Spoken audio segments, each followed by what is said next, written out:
Perfect. Yeah, so thank you all again. Thank you to everybody who's tuning into the webinar as well.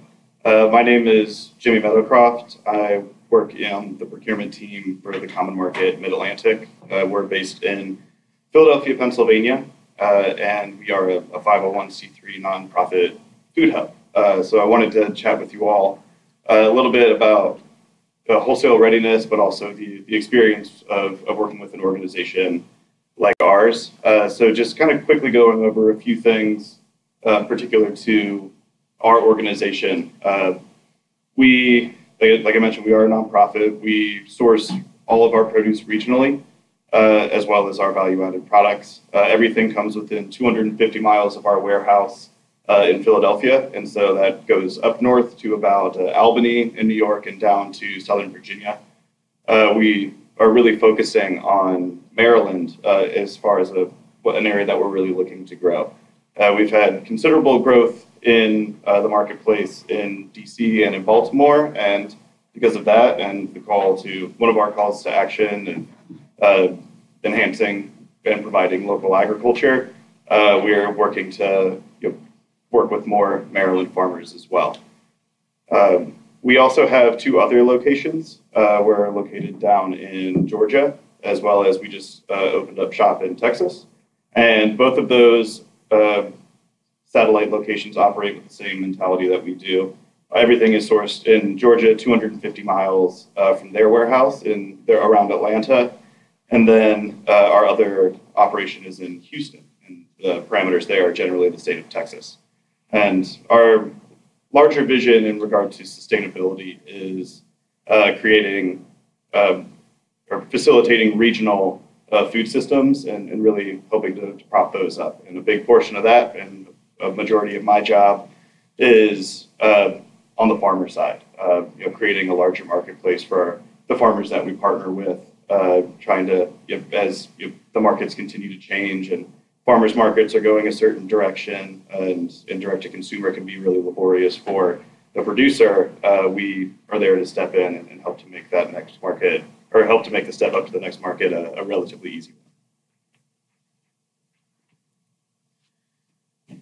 Cool, so I kind of touched on our locations. Pictured here is a picture of our warehouse in Philadelphia. Our capabilities are, we do trucking, so we're able to come to the farm and pick up, which is something that's kind of really important to a lot of farmers, not necessarily having to go directly to, you take your produce and take your time away from the farm and go directly to the end point where you're dropping it off.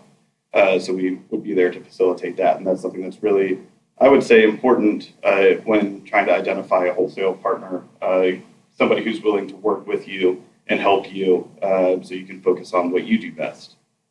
In regard to products, like I said, we work with a wide array of produce, as well as things like cheese and meat, so like beef and pork and poultry. We're getting into milk and butters and things like that. So there's a lot of room for like within the marketplace in terms of wholesale. It sounds like a lot of most of the people here are involved on the produce side. We do work a lot with institutional customers, and I know that's a really good customer for farms in general, because a lot of the chefs are maybe even 6 months to a year out. They know exactly what they want to put on their menu and when. And so what we do is we can take that information, take it directly to the farmer well ahead of the season, or around the time when you would be looking to buy your seeds. We sit down, do a crop plan, and plot out the next year. So there's never any surprises. A big goal of mine is to basically try to set the stage as much as we can at the common market for what we expect over the next year. And we would never buy anything less than what we say we would, but we would hopefully buy more if you had it. And then in regard to customers, I touched on the institutional markets and why they're generally so good. Just being able to know well ahead of time, have quantities there. A lot of institutions will, while they do purchase more like commodity style crops like orange carrots and onions of a certain size and potatoes of a certain size, things like that, we've also had really good luck in other types of institutions like private schools wanting to buy more specialty type produce too. So there's a market all over for what you may be growing. On top of that as well, while we've historically staked our focus in that realm, just because we've always seen a need there, both because while I mentioned on my side, on the procurement side, we want to make sure that we're providing a really healthful market for the farms that we work with, and to really bolster the regional food system on the farm side. On the consumer side, and what our sales team does, and one thing that Abby really focuses on is working to increase food access. And so a lot of families and adults and children, they'll get, if not 1, 2 meals from an institution, whether that's a school, university, hospital, elder care facility, early child care facility. And so by working with these type of customers, we're able to essentially get in through the back door and get your produce to them. So that's kind of where we're coming from, is kind of like a full circle of our vision as an organization. In regard to other type of customers as well, we do work with a large amount of restaurants, retail stores as well. And that's up in New York City. We have a good handful. Down in DC and Baltimore, Philadelphia, we have a really strong footprint in as well. We also work with community organizations.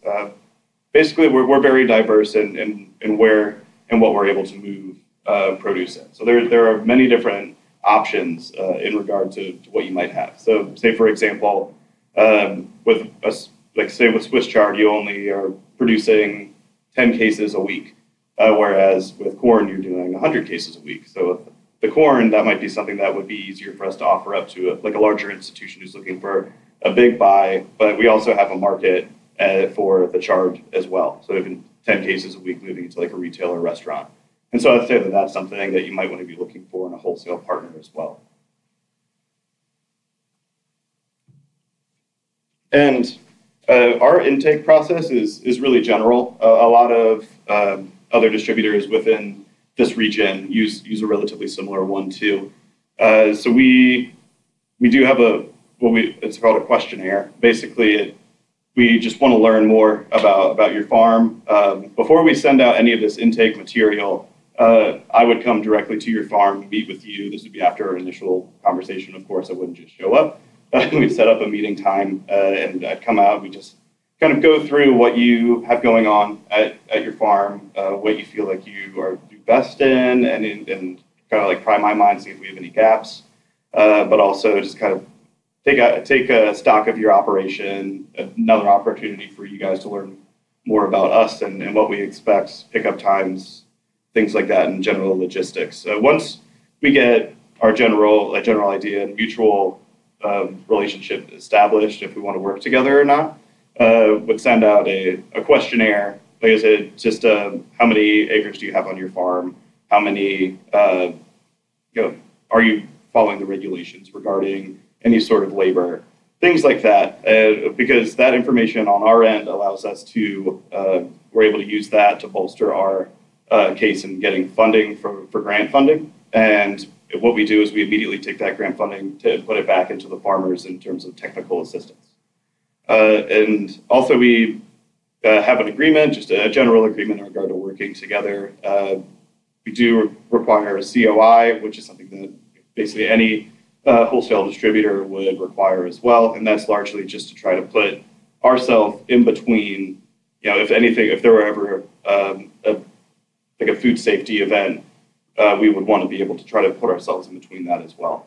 And then also in regard to certifications, we do require a GAP certification for working with us, and it doesn't necessarily have to be harmonized GAP.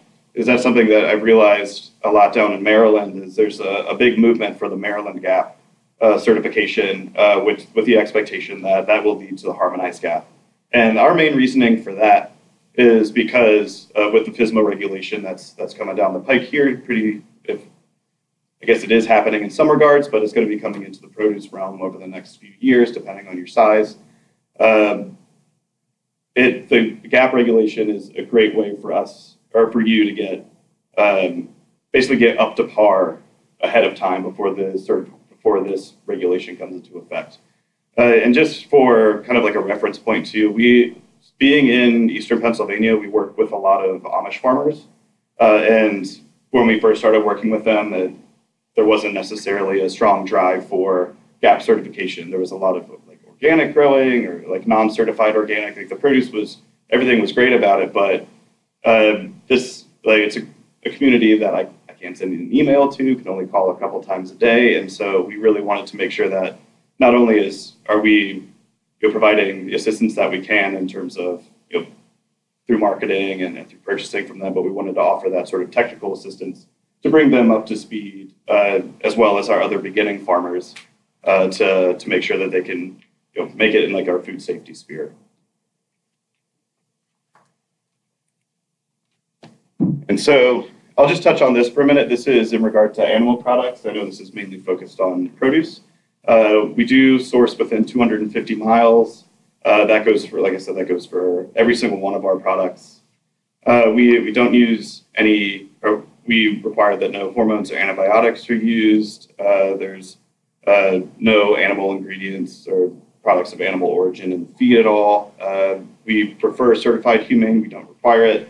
And a large reason for that is also kind of echoed in our produce sourcing our methodology too, is with like small to mid-sized farms, we understand the hurdles to becoming an uncertified organic farmer, largely from like a monetary and bookkeeping and everything that comes with that. It's very laborious, and if you don't have a food safety manager on your farm, it can become very cumbersome. And that's why we stick to the GAP certification. We do prefer integrated pest management for our produce as well, and I'll touch on that more in a minute. And we do have sustainable growing criteria too, which extends both our produce side and our animal product side as well. And I believe that we have that, and we passed that out in your packet as well, if you wanted to reference that. And so in regard to produce, like I mentioned, we do require the GAP certification. Doesn't necessarily have to be harmonized GAP. We just really want to see a dedication to food safety. At our facility, we are SQF level 2 certified, which is the highest that any food hub is in the country. We really value ourselves on that food safety, certificate, on our standards of food safety. And what that means for us too is that whenever we would bring anything through the door, there's full traceability on it. We put our own lot numbers on it with a Julian date, which basically is just like the number of the day of the year and the year on it. So there's several ways that we can trace it back. And that's also something from my side too, that it's really important on the farm side to establish. I was down at a FSMA training in Florida a few months ago, and one of the big things, other than obviously water and soil amendments, was the idea of traceability and really establishing clean breaks in between your products. So if you're packing in the morning and packing in the afternoon, it's really beneficial to establish lots for both, for example, or if you're switching between crops. I was chatting with one of our potato farmers a couple weeks ago, and we were chatting about him coming more up to speed in terms of his GAP certification and trying to transition to organic, and talking about where he was a couple of years ago, and he had a whole room full of potatoes. Like right now it's obviously storage, crop season, if you can call it that. And so it was just a large cooler full of potatoes. And everything was in bins stacked with the dates. And so I commented on that. I was like, that's really amazing that you have this. Because if you didn't establish these clean breaks and there was ever a recall, then everything that you would have grown for the season would have been up for you could have gotten bad repercussions on everything. And he mentioned that like, oh yeah, like a couple of years ago, I just had everything in here in a pile, and I was like, okay, glad I know you now. But yeah, so that's something that is very, very important in regards to like a good agricultural practice to put into place. We do have a sustainable growing criteria, and the way that we view sustainability, like I mentioned, we view it in regard to a regional sphere.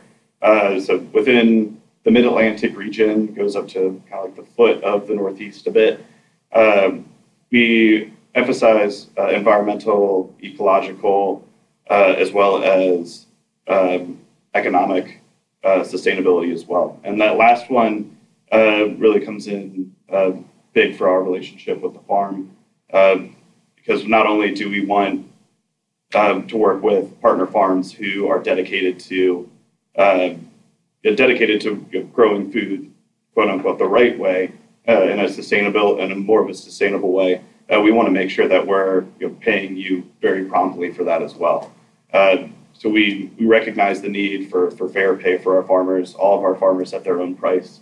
There's the only times when I would come in and maybe give a little pushback is if it's just way off, which is usually not the case. And it's always a conversation. It's never black and white. Like, I need this for this price right now. Not one for haggling. This is not the way that we do business. We also pay our farmers within 14 days of the invoice date, or whenever we pick up. So the turnaround time there is very quick. And a big reason for that is, like I said, we recognize that you guys have been doing work on the crops that we picked up well before that day that we picked up. So back to our crop planning meetings, purchasing the seeds, putting them in the ground, growing them, tending to the crops, harvesting them, packing them, and then we pick them up. And so the idea of doing anything longer than that is just not really where we're coming from and not in our realm.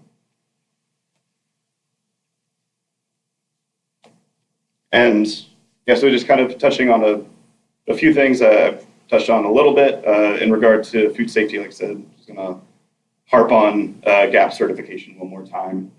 It's becoming very, very important, very prevalent, not only throughout our region, but throughout the country. There's like FSMA audits have already started. That's in the facility stage now, but over the next couple of years, you might have somebody from the USDA come in. So it's good to get out in front of it and make a strive for good agricultural practices, especially if you want to really grow your business into a wholesale sphere. Like I mentioned in regard to our commitments and our crop planning meetings, I just wrapped up with the very last of them, but we start in December, and we're actually moving them to November, so we're trying to get out even earlier, because usually we try to plan it around the time whenever there are sales on seeds for the farmer, but generally we want to make sure that we have like informed commitments for our farmers. And we take data throughout the year and use that to build a case for like how many do we need, and we break it down week by week, month by month, and try to paint as clear of a picture as we can of what our expectations are. Obviously, we understand that not everything works out the way that you plan it to all the time. There's a little thing called the weather that can certainly change things. But like for example, this year I can't remember the last time I've seen it, but having strawberries, blueberries, and cantaloupe all at the same time was great for business for us. But that's an understanding that it's like this doesn't happen all the time. But we'll take it when we can get it. And we are understanding if anything ever goes out. And also, if anybody has any questions throughout the presentation, or if I'm moving too fast, let me know. Happy to answer anything. Let's see. Actually, I can touch on a couple other things here. Some other things that are important too.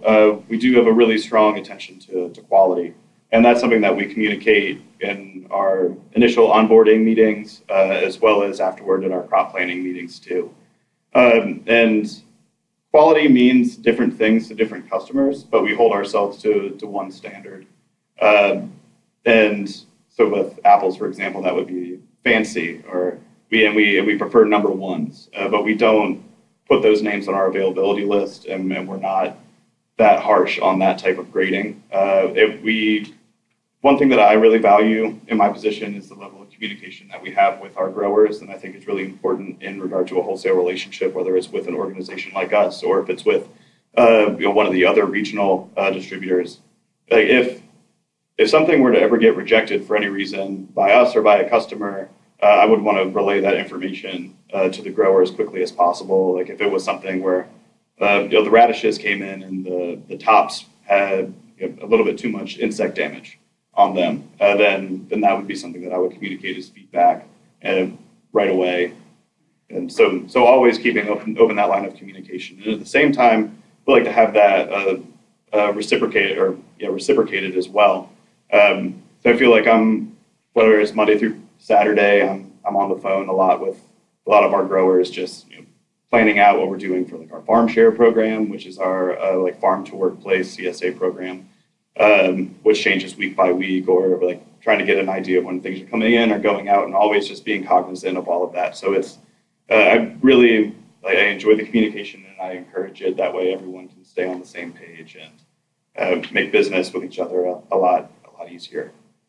In regard to post-harvest infrastructure, this is something that goes along with getting that GAP certification, having the post-harvest handling practices in place, having clean areas where your produce is being washed, is being boxed.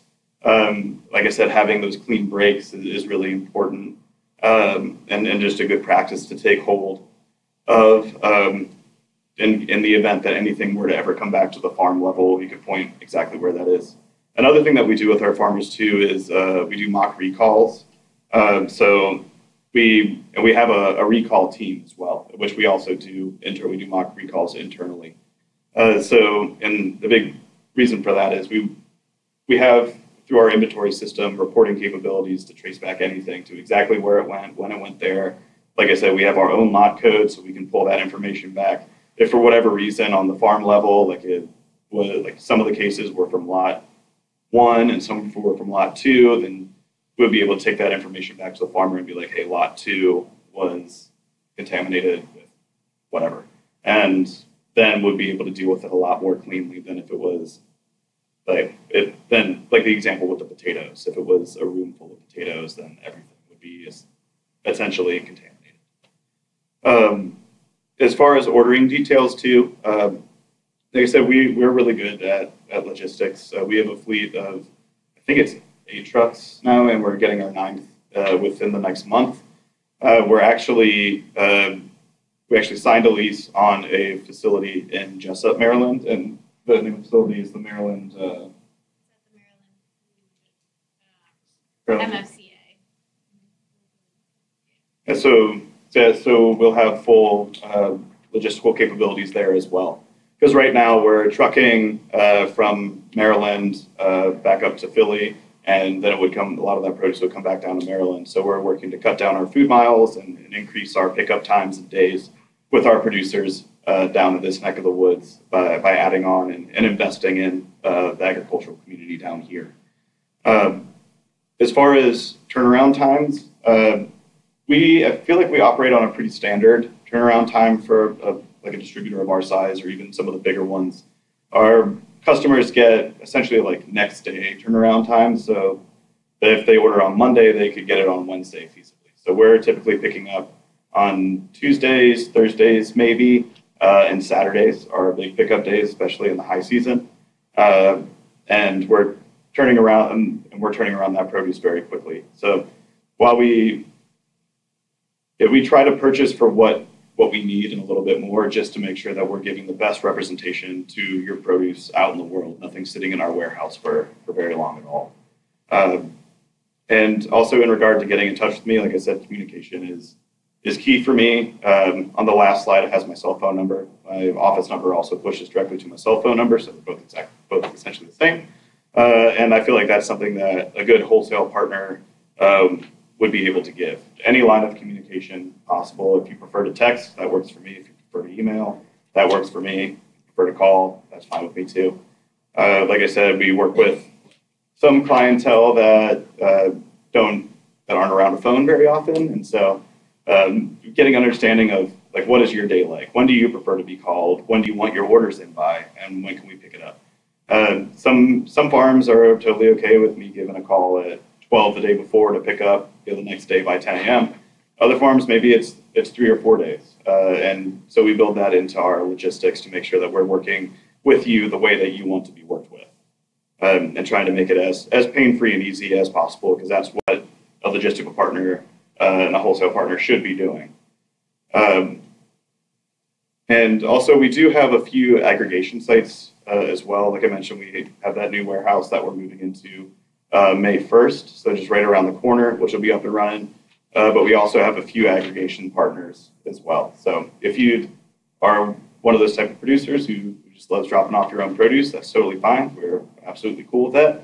But if you would like us to come pick it up, I think that's that's something that's absolutely doable as well. And this page is largely a big summation page. So what makes a great vendor in our eyes in regard to a wholesale relationship would be a commitment to food safety. Once again, that's through the GAP certification. And if you're working in if you're working in animal agriculture, then usually that involves like a HACCP plan. If you're doing like value-added products. But like I said, we value ourselves in regard to we value ourselves as a business in regard to our food safety capabilities and traceability, and making sure that the only produce that we're sending out is of the highest quality. One thing that we do in regard to that as well is every day we perform what's called inventory control, where we go through all of the produce in our warehouse, all the products rather. We take temperatures of each of our coolers. We have 3 coolers. One of them is largely our apple cooler, considering we work with so many institutions, public schools. We sell a lot of apples, but they are a huge ethylene emitter, which, as you all know, is not great for most other crops. So we have a separate cooler where we keep everything else as well. Everything sits at 36 degrees. We also have a more of like an ambient cooler, which sits at 50 degrees. So everything is right at or right around where it would be maintained at like an optimal temperature. We also take note of humidity. We take note of how long it's been in our warehouse. If anything isn't moving, if there's any issues, that's when we do a lot of the, if any, removing of product from our inventory. Like I said, that's just to make sure that we're giving the best representation of your produce to our customers and therefore your customers. As far as communication, it's definitely a two-way street, and it's very open. Feel free to reach out whenever, and that's something that is very important in regard to any sort of wholesale relationship. Whether that's day-to-day communication, giving me a call to let me know that something's coming in 3 weeks down the road, checking in on something that we planned out for, maybe in like our farm share program, which I'll talk a little bit more about that as well. Because that's really interesting and in a good way to jump into a wholesale market. But also even going to like the planning, sitting down, going out to the farm, sitting down with you, getting an understanding of what you would, if there's anything new that you would like to grow, what you're looking to move more of, how we can partner together to do that, and getting some actual like tangible numbers, something to shoot for in regard to case count. Also in regard to like flexibility, because sometimes a big customer will come in and be like, I'll use a case, something that happened this past week. I want 21 cases of gold beets. That's usually a bit more than we sell at this time of the year. So it's like, okay, can we do it? And so I'll reach out, like say, if you're growing gold beets, reach out to see if you have it, and if we're able to pick it up maybe a little bit sooner.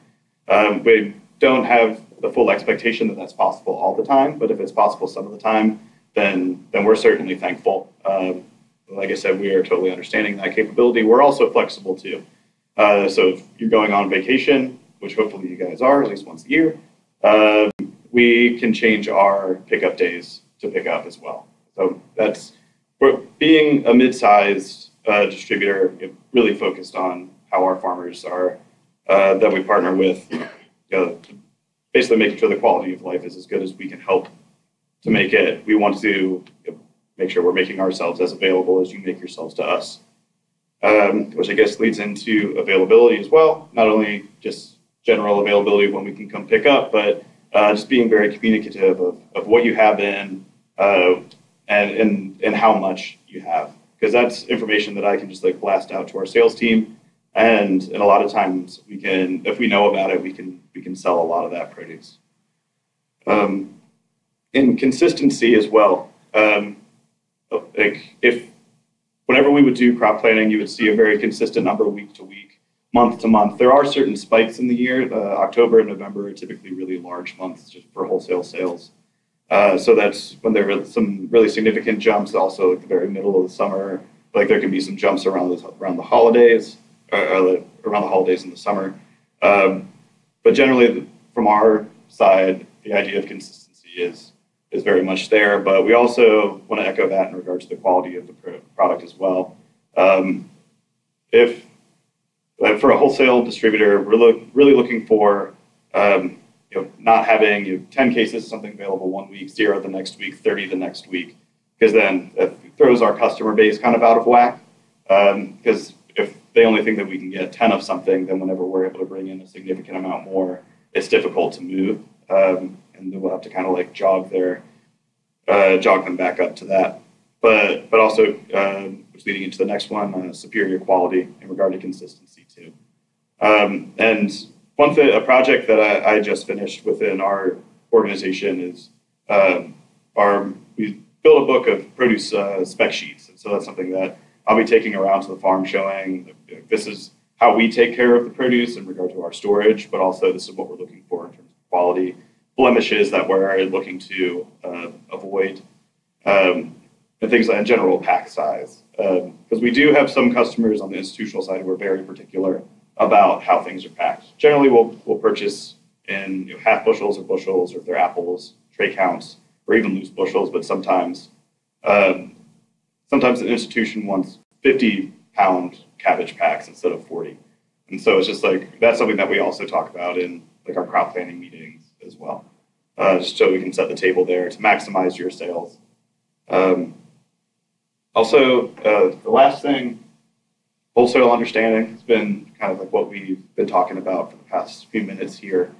The price of produce from a wholesale side is a bit less than what you would get if you were doing a direct to buyer or direct to consumer sale, whether that's at a farmer's market delivering to a restaurant even. And a large reason for that, I mean, there's our logistical costs that come into play, but we also are aiming to move a larger volume of your product is the idea. And we want you to be competitive in the marketplace. Like I mentioned, as far as price setting, we put that in the hands of the farmer, and we utilize our institutional knowledge to try to guide that as much as we can without setting the price hard fast. And in regard to wholesale as well, wholesale understanding, it really kind of encapsulates a lot of these topics that we've kind of touched on over this conversation. Just an understanding of food safety. Like when I was at the FSMA training a few months ago, a big portion of that was people asking, like, what happens if a kid sneezes on their hand and they touch a strawberry in the grocery store? Like, does that come back on me? And the unfortunate answer that they were giving me was that it could. But working with a wholesale partner, that's something that we avidly try to get in front of and help to minimize any sort of damage that type of thing could cause. We, as a wholesale partner, would want to do everything that we can to lift you up in regard to opening up a larger market space. Like I mentioned, we distribute down in as far down as Southern Virginia and as far up as New York. All of our customers along the way, they get the same availability list. And so your products could be as far north as New York City or down in DC, Baltimore, more local to here. Yeah, we're always looking to work with farmers who are doing great work down in our region to try to do what we can to give you guys a better market share. And yeah, as far as general information, that's all that I have. I have my contact info here, and I just wanted to open up the floor for comments, questions, and just general conversation. How long have you guys been around? We've been around since 2008, so about 10 years now. And we've had a large focus on the institutional market for a good portion of that, and we've really branched out in regard to like our other customer segments. And in the past 2 years, that's when we opened up down in Georgia, and in the past, I'd say 6 weeks, we opened up down in Texas. I guess my other question is, why Maryland all of a sudden? It seems like there's a lot of competition in that space. There is. I mean, that's one thing that we found. And if you think about like Eastern Pennsylvania, around that same time that we started in 2008, that's when Lancaster Farm Fresh started. That's when 7 started. That's when Tuscarora started. I think pretty much everybody started in like 2008, which is crazy. But one thing that but one thing that we found is that while there is some competition, the market is huge. So it shows that there is a lot of room for local food to grow in the Mid-Atlantic. And for a good portion of the time of our organizational existence is we're operating largely in Pennsylvania, we're doing most of our sourcing there, as well as most of our distributing there. And in the past, I'd say 2 years or so, 2 or 3 years, we've really branched out down to Maryland, both in Baltimore, and we've had a lot of good luck in DC. And so we've had a strong calling from a lot of our customers, like, hey, I would love to buy more of this, but I really wish it was from Maryland. And so I've really kind of like lit a fire under my butt to be like, all right, let's get down to Maryland. Let's meet some farmers and let's see what we can do down here. Can you also sort of give me an understanding of the Maryland customers? You mentioned institutional, you mentioned a little bit of restaurant, you mentioned a little bit of direct retail. Can you kind of paint that picture for me? Sure. I'll actually, if you don't mind, Abby. Abby works largely with our DC and Maryland customers. Who is there?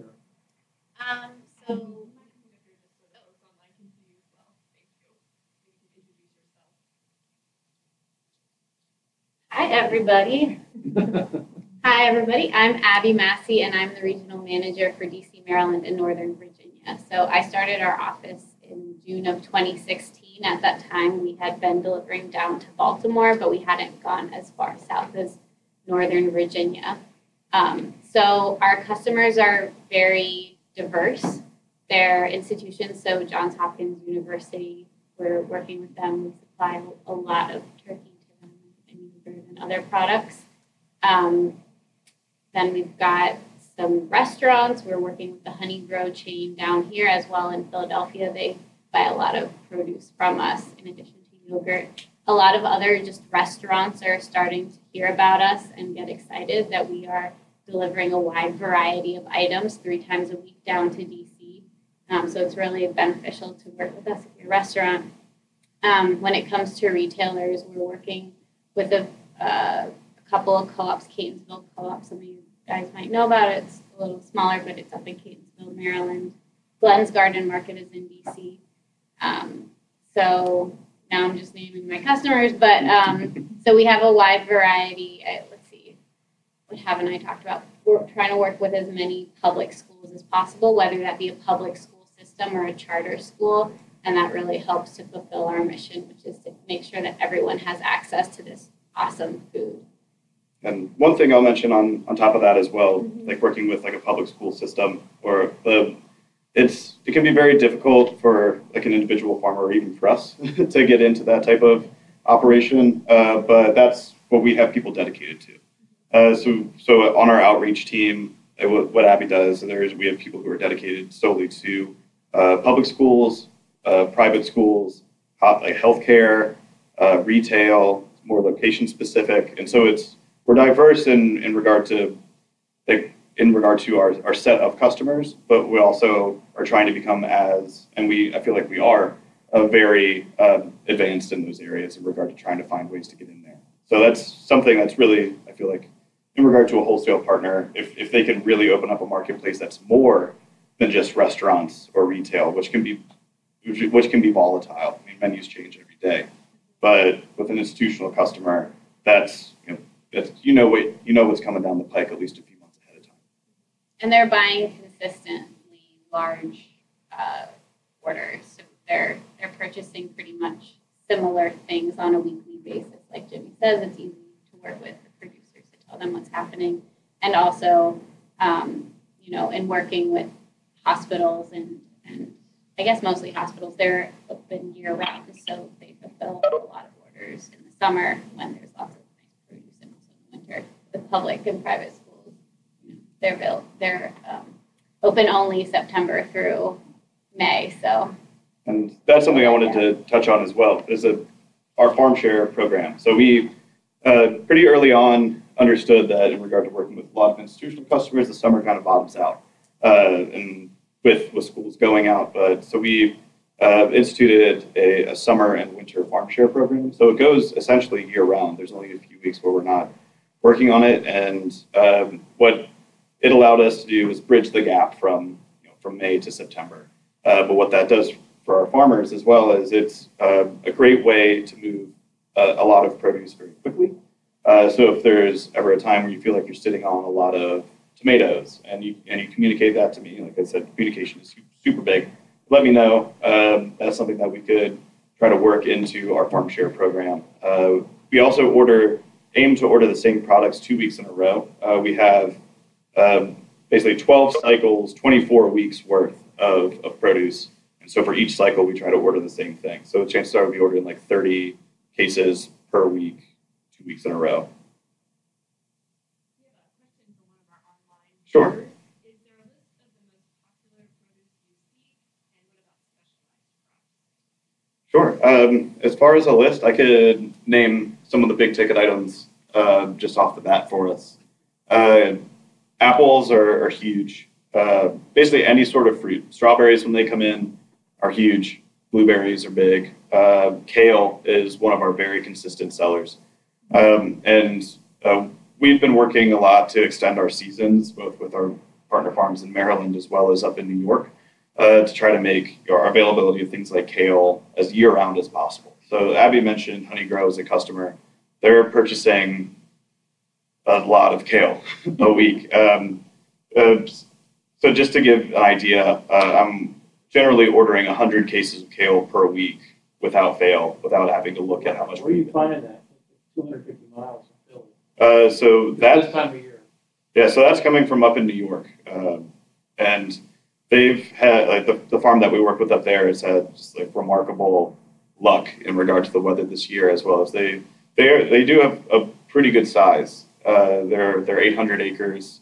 They're using they're fully IPM as well as GAP certified. They're New York grown and certified, organic in a few certain areas. But I'm coming from the agricultural world in New York, working in the city there before moving here, and so I remember running a store and seeing like, oh, it's basically two farms at this point when you're doing local produce. There's like a few other farms who have like some storage carrots, but you look at these guys, it's like, oh my goodness, like they have so much available. And so I tried to, when I planned with them, just crop planning with them, to try to glean as much information as like, how are you doing this? And it's like, well, we do some in high tunnels, and snow fell on some of the kale, but it melted and we were able to pick it. So like, okay, sounds good. but yeah, but in regard to the bigger question, we have very consistent need for a lot of certain products. I would say tomatoes would be another big ticket item for us too. We move a lot of like bagged lettuces or packed lettuces. And you think about like the types of things that like an institutional market are searching for, like carrots and potatoes. There is always a market for like the general crops. But as far as specialty too, like we move a lot of like rainbow chard.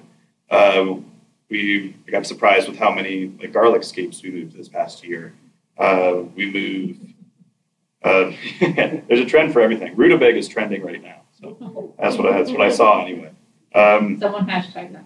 Yeah, and yeah, so yeah, but yeah, so I feel like working within a wholesale model too, there is such a large space for so many different types of crops. I mean, there are certain things that just won't sell as well as others. I mean, I don't see the day coming when kohlrabi sells more than like cherry tomatoes, but there's a lot of room for a lot of different types of produce. And a big part of like what we do is finding the partner who wants to work with that. So our sales team isn't only saying like sending out an availability list, but saying here's what we have, like go at it. It's like, what are you looking for? Adopting like more of a consultative approach. What are you looking to plan? Like, well, we have farmers who specialize in this. This is really good around this time of year, and just trying to really work to emphasize your produce when it's good, when it's really bountiful, and pick that up and move it for you. So I hope that answers the question. Can I follow? I'm still struggling. Sure. I'm sorry a little bit with this because Zone 7, Lancaster Farm Fresh, Lancaster, Coastal Keeney, US, on and on and on. Everybody's doing the same thing. Right. And I'm just wondering how you guys are, what's Matt? How's your sales team finding new opportunities with the other guys who are already there knocking on the same door? Well, Stuff like this. Well, And I want to hear that from you guys. Sure. Because I feel like this space is really crowded right now. Yeah, Maybe I'm just naive. And another thing too is considering we are a nonprofit organization. Yeah, talk about that too, please. Absolutely. Yeah, so we're a totally mission-driven organization. So is Lancaster Farm Fresh, a type of nonprofit, right? No, I believe they're for-profit. They just purchase a lot of organic produce. I'm confused by that, but anyway, it's a different topic. So the way that I like to think about it is like as a food hub versus just a straight-up distributor, we Right. act as a conduit between the farmer and between the marketplace. A lot of the being a mission-driven organization on the consumer side, a lot of our target audience is through the institutional markets, through public schools, through universities, through hospitals, through early childhood centers. So there a lot of other distributors focus on like retail and restaurant, and those are like Lancaster, for example, has a really great foothold in regard to restaurants, especially in New York City. But we also partner with a lot of the organizations that you just mentioned in regard to information sharing too. So while we might want some information in regard to okay, we're moving into New York, you guys have been there for a long time, do you have any tips? We get a lot of feedback about and questions about the institutional market. And that's something that we've focused on from our onset in 2008, just trying to increase food access for everyone, whether it's in a food desert or whether it's through a fancy restaurant or anywhere. We're just trying to get your produce out to people who want it and especially people who need it. So my takeaway here is that by being a 501c3, you have a little bit more flexibility, We have pricing? absolutely. How does that work towards for the farmers that are partnering with you in terms, as say Lancaster Farm Fresh or Zone 7? Yeah. So going back to the idea of pricing, it's always an open conversation. What I like to do is I try to set pricing as early on as possible, especially in the summer, whenever things are so volatile. What an example from this past year that still makes my head spin a little bit is we work with a few farms who insist on writing on the market the Philly terminal pricing. And cucumbers, 20 pounds of cucumbers 1 week was $10 a case, which is crazy. And then the next week it was $20 a case. And first off, I don't want to pay a farmer ever $10 for 20 pounds of cucumbers. I would obviously much rather pay the larger amount. But also from the customer perspective too, it's hard to make that jive with this institutional, really constrained buy, because a lot of time, we're really working to make those relationships work. Like I said, we are mission driven, and we are targeting institutions, but a lot of times it comes down to pricing for the end user. And so we work to try to, on our end, to really add the value to the product, because the product that we source does have value. And from on the farmer side too, on my side in particular, as far as letting the farmer set or call the pricing, like I said, I only really give pushback if it is really far off from anybody else that we're currently working with. We do have a lot of flexibility from the value of your food and the quality that our sales team attributes to it to our customers, but also to our customer base as an understanding of that's what they're getting. They're purchasing great quality food, and they're also buying into the idea of locality, sustainability, and access. So if I'm an institutional buyer, though, my food budget's limited. And I emphasize the word budget. Mm-hmm. So you're dealing with a terminal price in Philadelphia, Right. cucumbers, for example, up and down, same with tomatoes, whatever else in season. So that institutional buyer they don't want to ride that up and down. Are you Right. suggesting that you guys are buffering that somehow?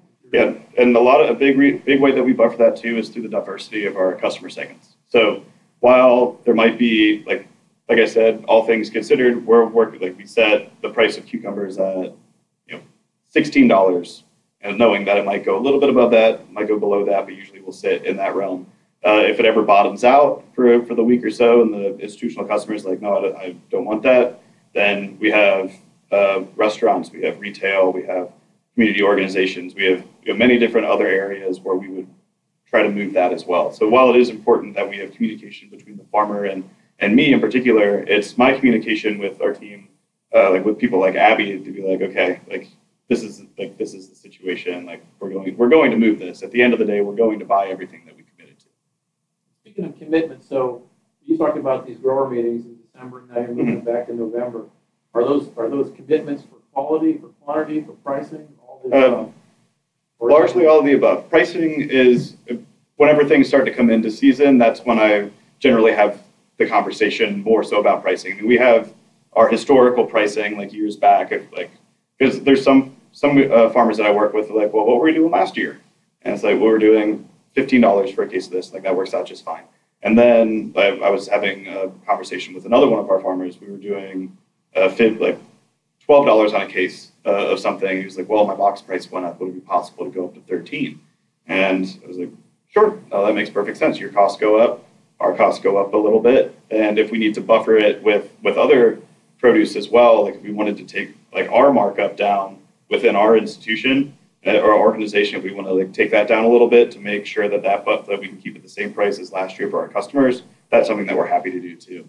So while we do have our markup goals on certain products, we do have a bit of flexibility in regard to how I can maneuver that to make sure it's appealing, like we're paying you exactly what you feel that you deserve and what you do deserve, as well as giving it to the customer at a price where the value of the product doesn't exceed their expectation of what the budgetary constrictions they may have.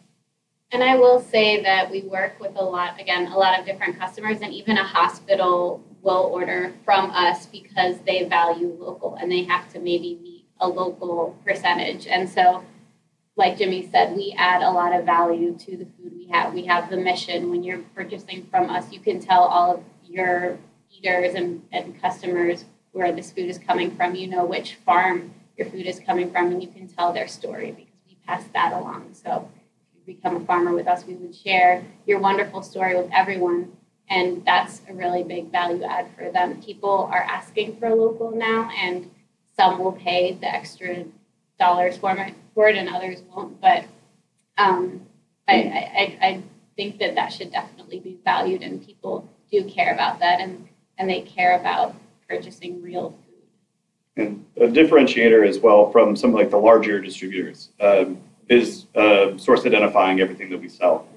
So on our availability list, we have your farm name, your farm practice, where you are, and so it's all right there. And that's also goes onto our trace labels that go on every box that go out. And so there's not only is there full traceability in regard to that from a food safety perspective, but there's full traceability back to the farm. So the end user knows exactly where it's coming from. So like we'll get questions about like, hey, like I see you have collards from so-and-so. When are you going to get collards from this farm again? Like I really love those collards. And so like it's building almost like on like a brand identity around certain things through that sort of source identification.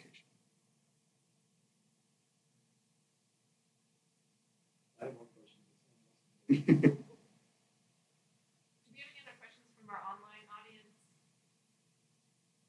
If you do, please type them in the chat box.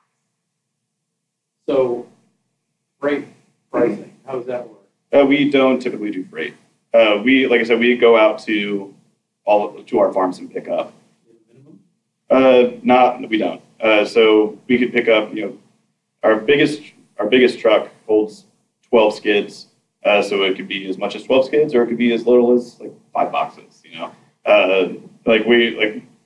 A beauty of our regional, like working within the regional sphere, is we're never that far away from you. We're out on the road 6 days a week, with the exception of Sunday. We don't work on Sunday, and we hope that you don't either. Not at least not like. I said I hope.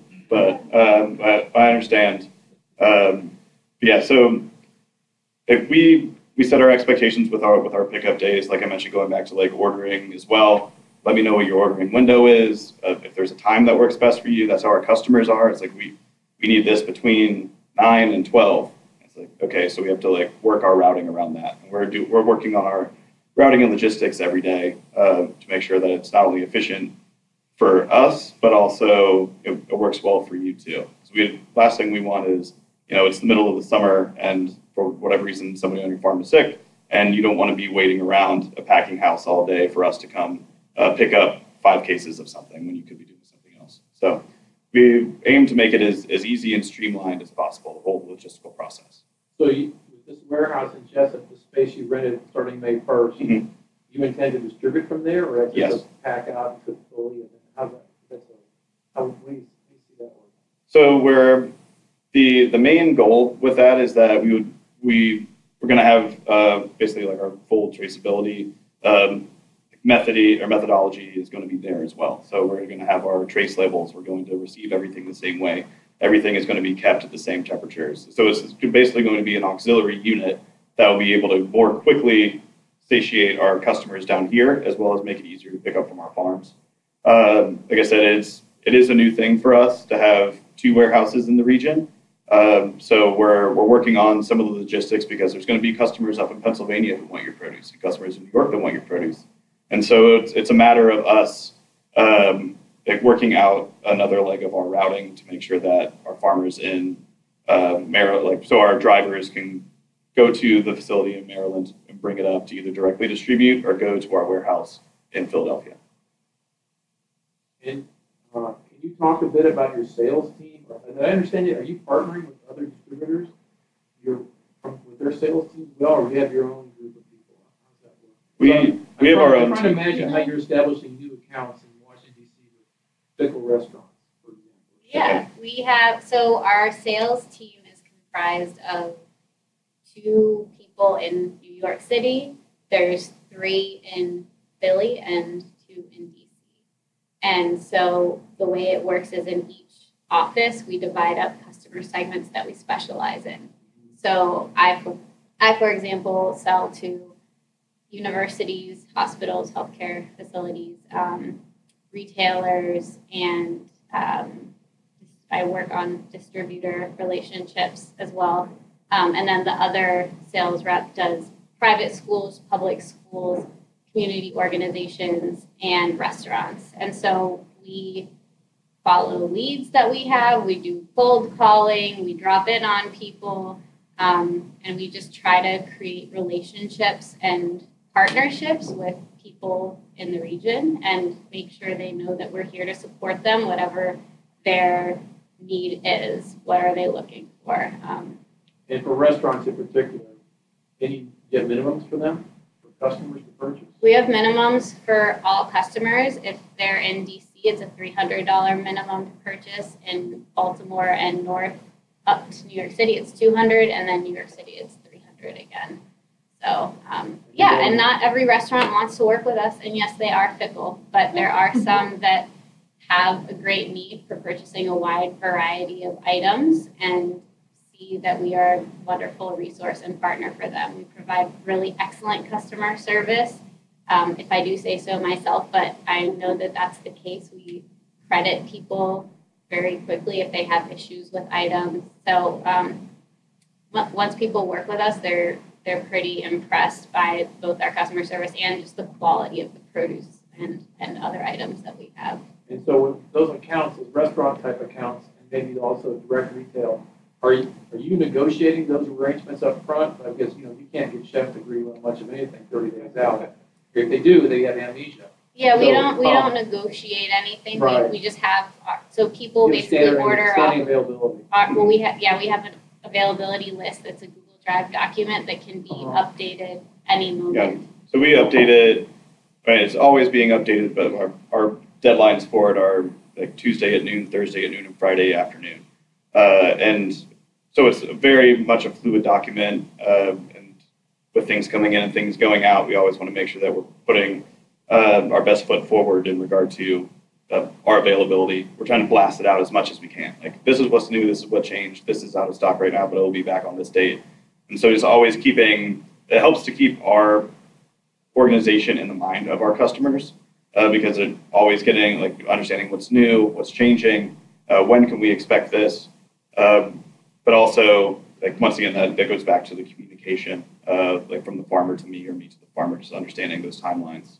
And us communicating with our customers about what's available and what if something happened with the crop and it's all of a sudden not available, we are very honest with them and we tell them as soon as we can. That's another difference between us and other distributors is that we tell you as soon as we know that something's not available, we won't just pop something on the truck to replace an item. We won't replace kale with, Swiss chard or whatever. We'll just tell you exactly what you're going to get and see if we can help.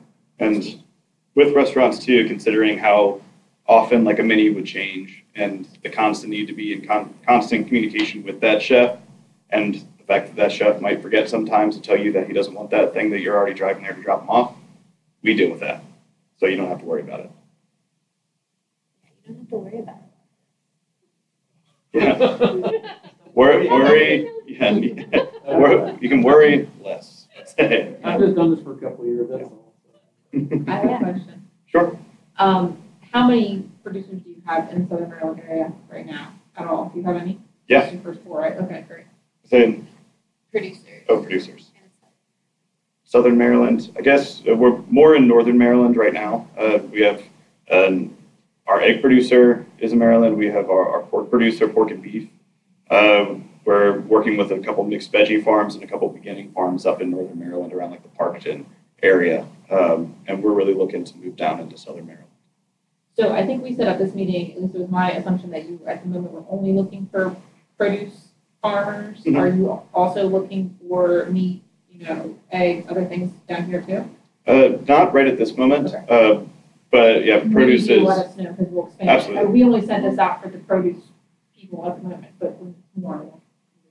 Absolutely, and I'm not sure if I mentioned it, but like our sales down in this area have like really blossomed in the past couple of years, like largely thanks to Abby and her team down here. But there's been like the foothold of like the local food movement and sustainability in this area, and especially the desire for Maryland grown produce is so large, and it's something that we want to be able to service to our customers and the larger our larger region as a whole.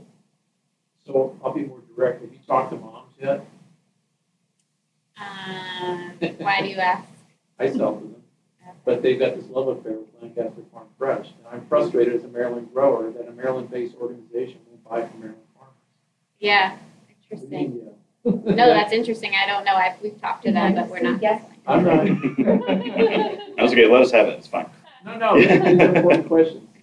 The details do matter. No, it is really interesting to know. As somebody who was working in New York, I was looking to source a lot from New York State, and the previous buyer relationship was with a distributor that did largely, basically only Pennsylvania produce, and so it was like, I want New York produce. Like I want to do a representation of where we are, and I wasn't able to do that through them, and so I understand at least a little bit where you're coming from. Like I want to support the most local economy at that point, most local economy that I could. I'll play it at the other end. That I've been doing business with mom for about 8 years now, and it's a small scale, so I just leave it at that. I know the buyers, and the consumers want Maryland-based That's products. what we're hearing too. And that's exactly why we're here. frustrated because the management doesn't. I don't think they give the consumers credit to recognize they're not that naive. Yeah. I can't. That's just my sense. So if you've got this thing you're saying you're doing, I'm feeling like hey, we'll go and reach out to those mid, small scale, whatever, large scale producing farms in Maryland. We'll bring it to you. Let's talk.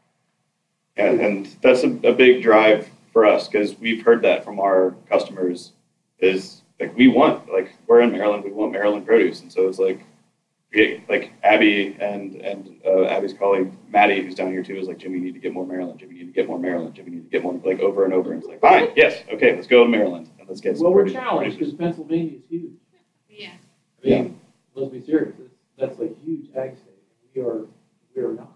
And we like I've been getting I feel like a pretty strong understanding of that. It seems like the disparity between farms is either on like the small to small medium side or like gigantic. And so I've been putting a large focus on like our ability to offer technical assistance in regard to getting farms up to speed in regard to food safety and wholesale as well. I mean, we've started conversations. Are going to start working with a few farms who are already working within the wholesale sphere, but also really putting a focus to these beginning farms and smaller farms who are really looking to make that jump. We have a question from one of our online viewers, Mr. Edwards. Is there a minimum farm size or a Not necessarily, but it just kind of goes back to the idea of consistency and expectation. We want to make sure that we're not only picking up one time from the farm and that's it, because there's not much value on the farm side, because you would be making less money than if you were selling it direct. But if we were only purchasing like 5 cases from you once every 4 months or something like that, there's just not a lot of value in it on the farm side. And we would have a market for those 4 or 5 cases, but there wouldn't be a strong relationship there. What we're looking to do is really build strong partnerships with our farms.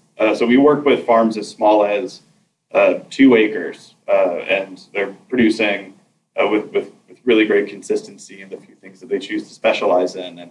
And those are the type of farms that we really want to help to grow both in size and in revenue and in visibility to the surrounding area as well.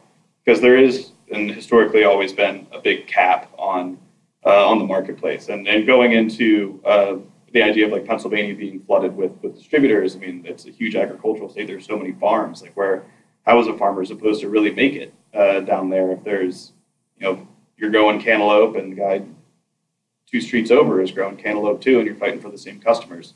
So I feel like as a distributor in general, idea of the distributor in general would add value to that, because while there is a lot of distributors and a lot of farms, there are also a lot of customers, a lot of end users, and like we've mentioned, our end users are very diverse. If somebody ever pulls out from a deal, which is something that I'll use a real world example.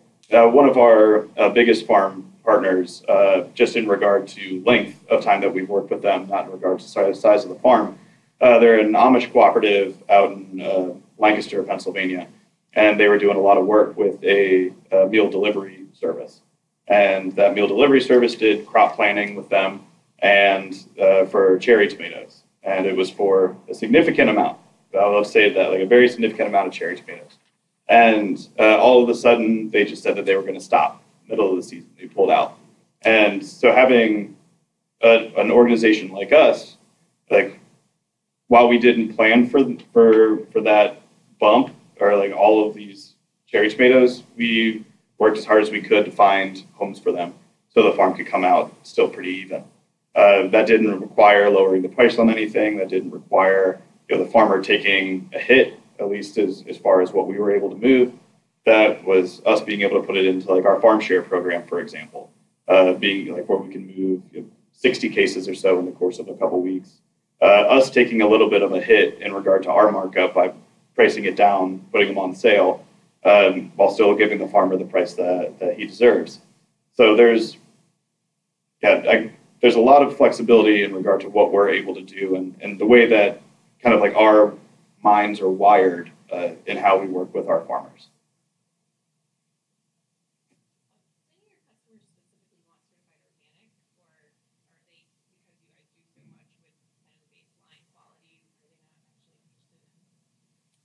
Some are asking for it. I am curious as to whether they would actually pay for a local organic product, and it's possible that that's why we're not focusing on it. And it's mostly the retailers, actually. They'll have an entirely organic produce line. And we certainly don't say no to that. I mean, we have several farms right now who are actively in transition, and we know that whenever the certifications come, the price on that produce is going to go up, but so is also value in the mind of certain consumers who are looking for that. So, but in general, us being able to tell the story of our farmers, really give the X, Y, and Z of sustainability practices and just general farm practices, helps to paint a better picture of what you're putting into your body than just whatever stamp is on it. So,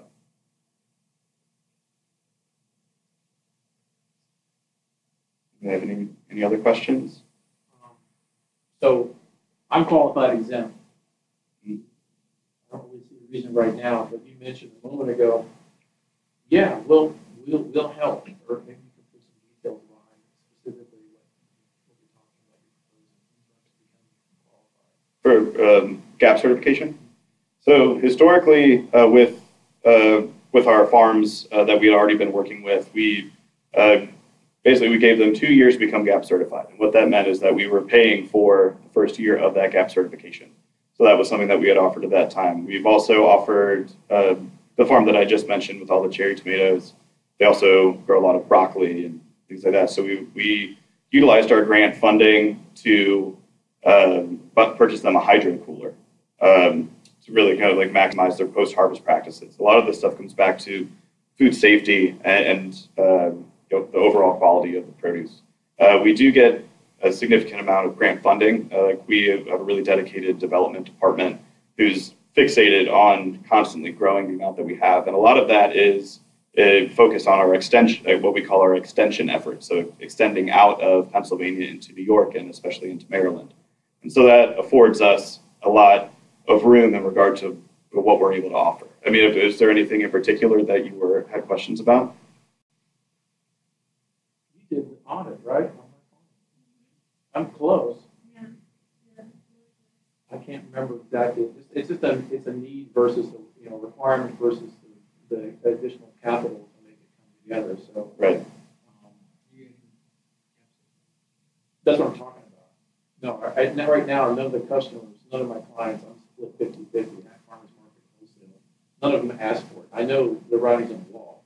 And so new packing shed is compliant, most likely, with all the things that need to be done, built with that in mind, but it just haven't gone through the final effort. So I guess my question is, if you're saying you've got grant funding to provide someone, to fill out, kind of the gap or whatever's needed on the Ace Farm specific, I'd be interested in knowing more about that. And so a lot of that's depending on the opportunity itself as well. Like, how are we going to work together? Like, how is our relationship? Like, where do we see our relationship going? And a lot of times historically that has been with farms that we've already historically been working with. So there's been a relationship there. But like I mentioned, in Maryland, the agricultural scene is a bit different than how it is in Pennsylvania. GAP certification is been on the minds of a lot of Pennsylvania growers for a while, whereas down here, it seems like it's coming on at a different speed, but it is coming on, and that's something that, like I mentioned, that I'm really focused on. So going on site to farms, working on food safety plans, just offering any knowledge or advice that I have. Like, I have a full binder full of food safety documentation that I received from PSA. And on top of that, just maintaining the conversation in regard to our relationship and figuring out the ways that we can best help you. Not just like throwing money at a problem and hoping that it gets fixed, but we want to make sure that we're working in full partnership to make sure that we're helping in a certain way. I mean, there was an example that I actually learned relatively recently, a producer that we don't work with, but it was a friend of mine working in a similar capacity was working with, and this farm got they themselves got some grant funding, and there was, like, the auditor pointed out that the walls weren't able to be cleaned, and so they got dinged on points there. And so what they did is they spent all this money on all these, like, the fanciest new walls that they could to create the appearance of, well, I mean, they were compliant, but also really to create the appearance of being compliant. But there was so much more, like, upon further actual inspection that they could have been using to really, like, build up that pack shed.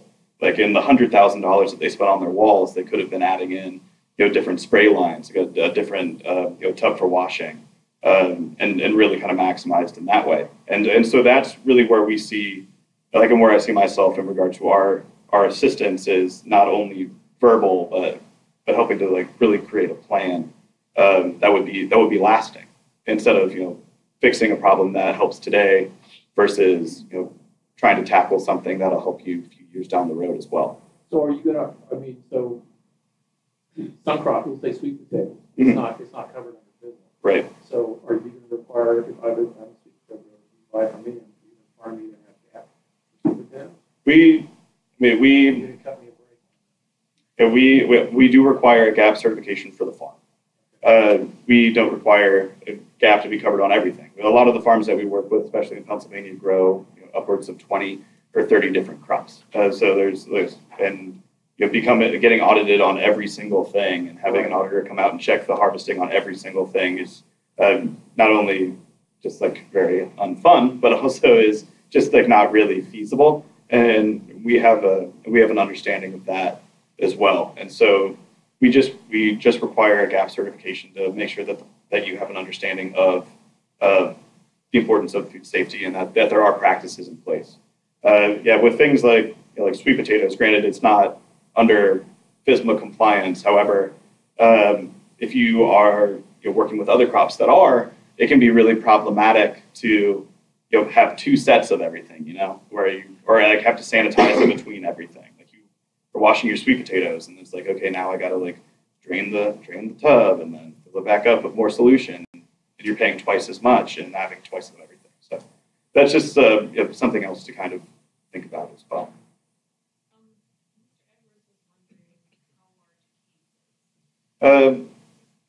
Depends on the crop, for sure. We do try to work with more standardized counts. Like I said, we purchase a lot in half bushels and bushels. We purchase like potatoes. Sometimes we'll get them in bags. Sometimes we get them in cases and bushel boxes. Depending on crops, some are by weight, some are by count. So like kale will do 12 count cases. Potatoes will do 20 pound or 50 pound. But there are certain customers who are more flexible, but we do try to, in regard to what they receive, but we do try to keep as much as we can to more standardized options. You guys pursuing any, speaking of packaging materials and standards, so you're using pretty much USDA and 66 as your pack standard? Like the wholesale buyer's guide or wholesale success guide helps to inform a lot, and also our customers help to inform. And like I said, going back to our planning, one thing that was really unfortunate is one of the farms that we work with, they were packing in 40-pound cabbage in 40-pound boxes, and we were moving a lot. We were moving skids of cabbage to a distributor relationship. And then all of a sudden they were packed in 50-pound boxes. And we tried to market that to the same customer, but they wouldn't take it just because it was a different pack size. And it's really unfortunate. And so they ended up losing out on being able to move that much of something.